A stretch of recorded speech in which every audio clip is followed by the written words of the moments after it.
Hello les amis, nous voilà donc partis pour une série de plusieurs vidéos pour vous parler un peu de mon parcours, de tout ce que j'ai pu faire à travers cet événement-là. Vous êtes donc sur la page du Let's Talk Best Business qui est un événement très important. Cet événement-là, j'ai pu le mettre en œuvre il y a maintenant 2 ans, mais je vous explique donc dans cette première vidéo comment est-ce que à partir de cet événement-là, j'ai pu avoir des sponsors, quelles sont les stratégies qui ont été mises en place, quelles sont les attitudes, quels sont les discours qui ont été tenus vis-à-vis des personnalités, des personnes qui m'ont accompagné dès le début de cet événement-là. Donc c'est parti pour une série de vidéos. Suivez toutes les vidéos pour ne pas manquer une, pour ne pas vous perdre, afin de permettre donc aux uns aux autres, véritablement, que ceux qui ont envie de faire des événements business, d'avoir toutes les astuces, toutes les techniques et aussi des conseils pour pouvoir faire très bien vos événements. Donc cette première capsule là, ça sera donc des capsules de pratiquement 5 à 10 minutes, mais cette première est portée sur donc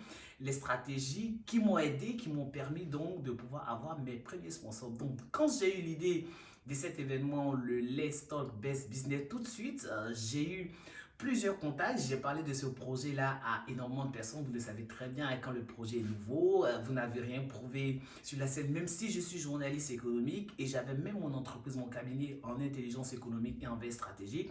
Rien ne présageait qu'organiser un tel événement, même si j'avais une grosse expérience en matière d'entrepreneuriat, parce que j'ai appuyé aussi les entreprises, mais rien ne présageait tout de suite que voilà, cet événement allait s'imposer. Donc je vous dis, en un an, j'ai donc pu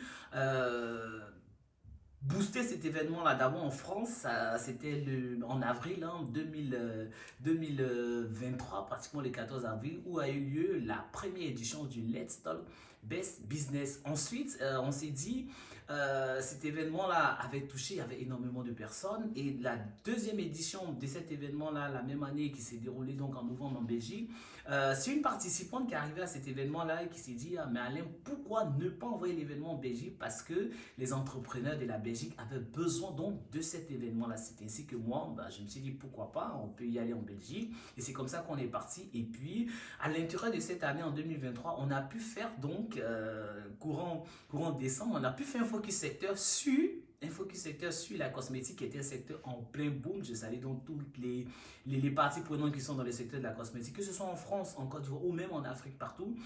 C'est un secteur qui est en plein boom. Si vous avez envie d'investir, on a dû faire un focus secteur là-dessus. Et puis, c'était la tendance de la CAN qui s'est déroulée en Côte d'Ivoire. Et pratiquement au mois de janvier, le 20 janvier, nous avons organisé donc la CAN des entrepreneurs. Donc, en pratiquement un an, cet événement-là a eu lieu en France, en Belgique, et puis nous sommes partis avec l'événement en Côte d'Ivoire, pratiquement le 17 août 2024, c'est-à-dire cette année, nous avons réalisé l'événement. Donc, j'ai approché d'abord des personnes, des structures qui n'ont pas forcément cru. Après, c'est normal, hein. Moi, vous savez que vous avez un projet, il faut croire, c'est vous qui devez croire en votre projet d'abord. Et il y a quelqu'un qui avait tout de suite compris l'enjeu, parce que c'est une maison d'intelligence stratégique, c'est la maison de l'Afrique. Je vais saluer donc le DG de la maison de l'Afrique, M. Youssou Kamara, qui a compris tout de suite. Il m'a donné le temps de pitcher ce projet en seulement 2 secondes. Donc, si vous avez votre projet, il faut le maîtriser, ce projet-là, de A à Z. Ça veut dire que même si on vous donne 30 secondes, 1 minute, il faut être capable de pitcher ce projet-là. Il faut être capable de donner les tenants et les aboutissants de ce projet. Pourquoi est-ce que ce projet-là peut intéresser les uns et les autres? Pourquoi ce projet peut intéresser? Alors moi, ma force, ça a été que lorsque j'ai pitché le projet au DG de la Maison de l'Afrique, c'est que la Maison de l'Afrique avait une nouvelle vision. Alors cette nouvelle vision-là, ça permet donc de matcher tout de suite avec le cadre de mon projet, parce que le cœur de mon projet est marqué sur l'information économique, c'est le cœur de l'événement. Donc si vous avez vous savez pas, pardon, comment faire pour avoir les bonnes informations, les bonnes attitudes, le projet est lié à donc l'intelligence économique. Et comme la Maison de l'Afrique, c'est une maison liée donc à l'intelligence stratégique, le DG il a compris tout de suite qu'au cœur de cet événement-là, il y avait un enjeu stratégique. Et puis, bon, lui, il était aussi à la recherche de plein de projets pour pouvoir booster la Maison de l'Afrique. Donc, en venant à ce projet, il le dit même dans l'une des interviews que je lui ai accordées sur la page. Vous pouvez regarder l'interview. C'est le Let's Talk Best Business, le talk show. La première interview qu'on a donnée à la deuxième édition de l'événement à Paris.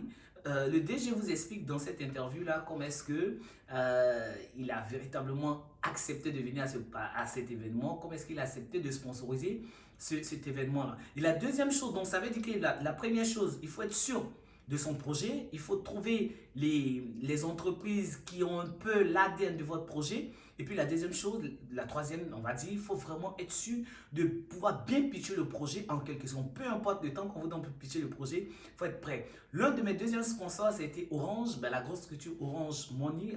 Eux aussi, ils avaient des enjeux par rapport à la diaspora. Parce qu'aujourd'hui, Orange, comme on le sait, ce qu'on appelle Orange Money, que ce soit en Côte d'Ivoire, au Burkina, au Mali et dans tous ces pays-là, il y avait des enjeux stratégiques, il y avait des enjeux aussi par rapport à la diaspora. Donc, ils ont vu aussi l'intérêt. Donc, le projet, au-delà du fait qu'il était un projet pour la France, mais c'était un projet aussi lié aux enjeux de la diaspora. Comment est-ce qu'on pouvait aider les entrepreneurs de la diaspora à capter l'importance de l'information économique, à capter l'importance de l'intelligence économique et des enjeux stratégiques. Donc, Orange, ils ont capté tout de suite et ils sont venus. Ils ont appuyé l'événement à la première édition, à la deuxième édition parisienne. On partit ensemble en Belgique, à Bruxelles, où aussi ils ont sponsorisé cet événement. Et ensuite, on a eu d'autres sponsors. Donc, la première chose à faire, c'est vraiment d'être sûr de son projet, de pouvoir bien le pitcher, de voir les entreprises qui sont susceptibles de capter ou de capitaliser avec vos projets dans le même sens que votre projet. Et puis la troisième chose, c'est d'être sûr que le projet que vous portez, faut que ça soit un projet ambitieux, il faut que vous-même vous soyez ambitieux. Quand je parle d'ambition, je ne dis pas tout de suite venir à un gros projet. Le projet, ça peut être un projet à taille humaine, mais est-ce que ce projet-là, le pragmatique de ce projet, parce que comme je vous disais, nous, le cœur de cet événement, le cœur du projet, c'était l'information économique. On s'est rendu compte que les entreprises ont beaucoup de difficultés à trouver la bonne information. Et comme je suis spécialiste, moi, en intelligence économique et veille stratégique, ben, ce projet-là a permis donc d'aider les entrepreneurs. Aujourd'hui, on a énormément de témoignages. Vous verrez même sur la page YouTube de l'événement, vous verrez donc tous ces témoignages-là. Donc, c'était la première capsule qui vous parlait donc des stratégies et des éléments très concrets à pouvoir avoir si vous avez envie de rechercher des sponsors, des partenaires par rapport à votre événement. Et donc, on se voit donc. Ne zappez surtout pas, ben, la deuxième vidéo vous donnera encore une autre astuce, d'autres stratégies sur la suite de comment est-ce que l'événement a évolué et comment est-ce que l'événement s'est positionné en un an sur trois grosses capitales, c'est-à-dire Paris, Bruxelles et Abidjan.